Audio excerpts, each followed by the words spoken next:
परमात्मा कहते हैं आप जी यहाँ परमात्मा की इच्छा छोड़कर सतलोक जाने की इच्छा के अतिरिक्त अन्य जो भी इच्छाएं पाले बैठे हो, आपके लिए बड़ी भयंकर है ये।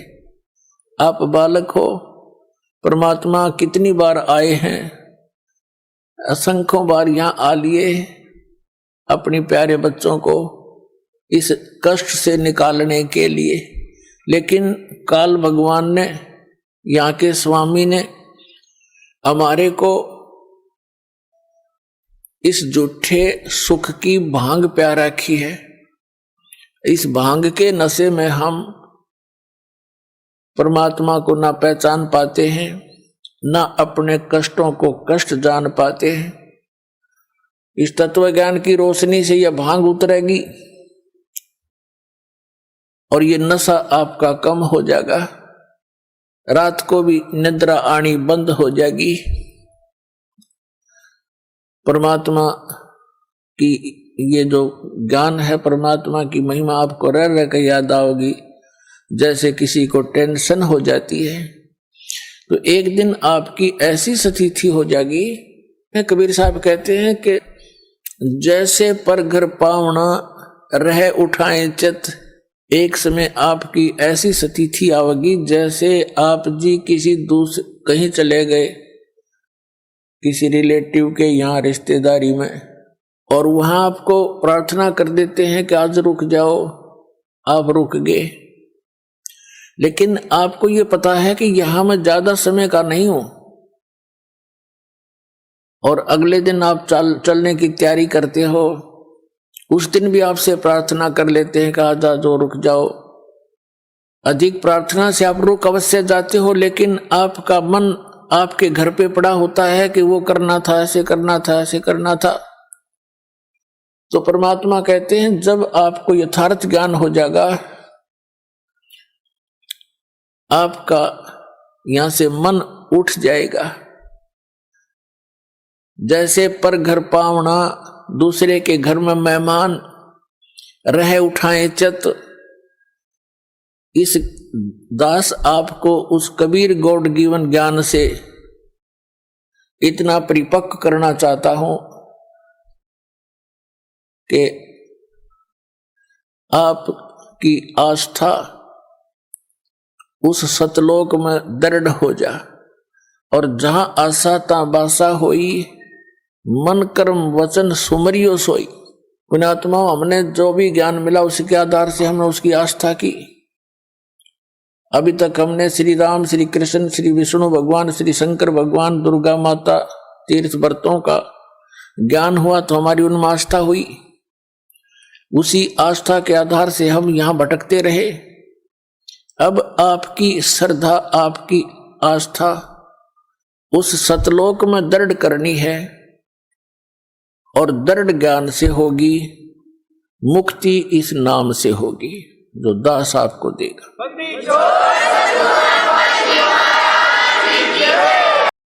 तो आपको तुरंत समझ में आना चाहिए, और यहां से सिर पर पैर रख लो।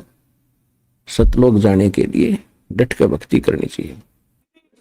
जब भंवर गुफा पार करके जब सतलोक में प्रवेश किया, अब आज तक किसी ने पूछ लो, किसी मजहब धर्म के व्यक्ति ने, परमात्मा कैसा है? परमात्मा तो निराकार है, वो देखा थोड़ा ही जाता है। परमात्मा का केवल प्रकाश देखा जाता है। देख कैसी अकल खराब हो रही थी हमारी। अब कोई कहे सूर्य निराकार है, सूर्य का केवल प्रकाश देखा जाता है, तो कैसी अकल है उस व्यक्ति में। तो हम ऐसे थे, हमारे ऋषि महर्षि सारे बालक बुद्धि वाले। जब सूर्य बिना प्रकाश किसका देखा? जो भगवान का प्रकाश देखा, डिवाइन लाइट देखी, तो कमाल की बात। वह लाइट है किसकी? वस्तु तो वो है देखने जोगी। इस लाइट ने के चाटेंगे हम, बता। तो वहां जाकर गरीबदास जी ने देखा, ओए होए, ऐसा लोक है। हीरे पन्ने, इनके हीरों के पहाड़ हैं, लालों के पहाड़ हैं। जैसे यहाँ पत्थर के पहाड़ हैं, वहां हीरे मोतियों के पहाड़ हैं।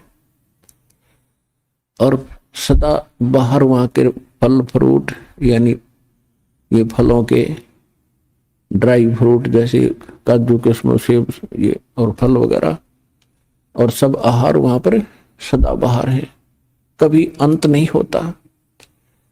और वहां जाने के बाद ऑटोमेटिकली गरीबदास जी की बॉडी का शरीर 16 सूर्य के प्रकाश जितना तेजों में हो गया। अब वो कभी अपनी तरफ देख रहा कि ये क्या हो गया बाबा जी। परमात्मा बोले भाई यहाँ आने के बाद हम नए कपड़े पर आया करें, अपने भगता था ये नया कपड़ा है तेरा, वो नकली तेरा नीचे पड़ा है, वो तो 5 तत्व का वैसे गल जाना, रोग से सड़ जाना, दुर्घटना में मर जाता, वो तो कच्चा है बेटा। असली कपड़े यहाँ हम पहनाएंगे आकर आपको, ये ऐसा शरीर होगा आपका।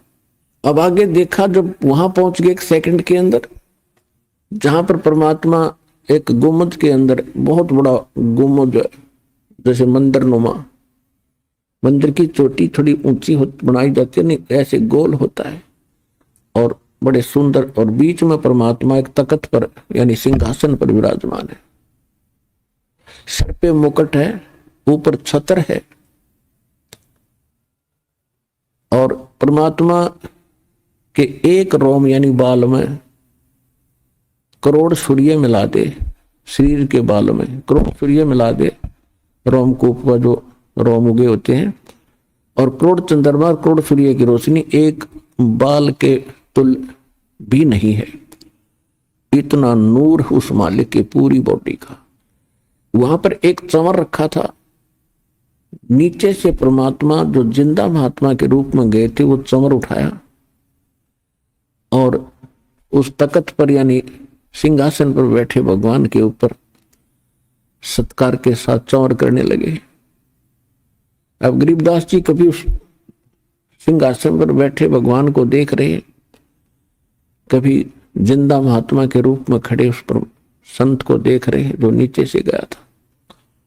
अब वो सोच रहे हैं कि ये क्या चक्कर है, ये भगवान ये है, ये बैठा। इसके बारे में ये बाबा जी बताते आ रहे थे।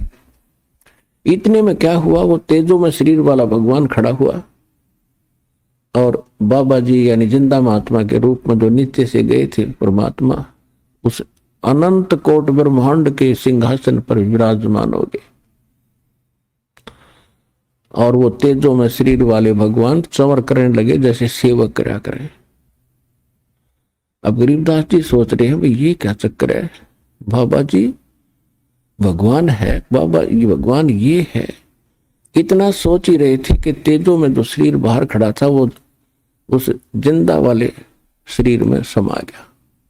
अकेले बाबा जी रहे, यानी जिंदा वाला महात्मा वाला रूप, और उनका तेज इतना हो गया, करोड़ सूर्य करोड़ चंद्रमा मिला दे एक रोम का। अब गरीबदास जी सोच रहे थे रे यू क्या चक्कर भाई। तो परमात्मा ने बताया कि गरीबदास हम ही वो परमात्मा है, और ये सोचल सिद्धर मैं करूं अपने जन के काज। बेटा ये है मेरा लोक, और ये सारा व्यवस्था आप देख रही हो, क्योंकि वहां दिव्य दृष्टि प्राप्त हो जाती है। वहां से आप यहाँ की सुई भी देख सकते हो, कुत्ते के देखा सुअर भी को भी देख सकते, शरीर को भी देख सकते हो। इन शेड और इन छत लेंटरों के 10 मंजिल के लेंटरों के अंदर से भी आप प्रत्येक प्राणी को, चींटी को और मनुष्य को भी देख सकते। परमात्मा ने कहा एक बार झांक के देख ले नीचे जिस लोक से आप आए हो। अब नीचे दृष्टि की वो तो ऐसा है जैसे रूढ़ी हुआ करे कुरड़ी, ये लोग उस लोक की तुलना। अब एकदम सिर कांप गया गरीबदास जी का उस लोक की तुलना में इस लोक को देखकर। यहां तो ऐसे लग रहे जैसे कीड़े मकोड़े रहा करते हैं। एक चींटी को देख लो, सारा दिन एक टूक के लिए ऐसे ऐसे सारा दिन रात मंडी रहे, सब्र नहीं। ऐसे मनुष्य को देख ले, सुबह से लेकर शाम तक रात में भी वही सोचता रहता, सुबह उठते फिर भाग ले, और होना जाना वही है जो इस लिख रखा है मस्तिष्क में। और मस्तिष्क से अधिक भी प्राप्त करना चाहोगे तो भक्ति से होया करे। और भक्ति व शास्त्र अनुकूल हो, परम पिता की हो, पूर्ण ब्रह्म की हो, संसार रूपी वृक्ष के मूल की पूजा हो, तो फिर आपको एक्स्ट्रा फल भी मिले। तो वो इस काल ने नामो निशान मिटा रखा, उसी को बताने के लिए भगवान आते हैं यहाँ पर। तब उधर से क्या हुआ कि परमात्मा ने फिर बताया उस गरीबदास जी को कि बेटा मैं प्रत्येक युग में जाता हूं, सतयुग में सत सुकृत कह टेरा, त्रेता नाम मुनींद्र मेरा, द्वापर में करुणा में कहाया, यो कलयुग नाम कबीर धराया।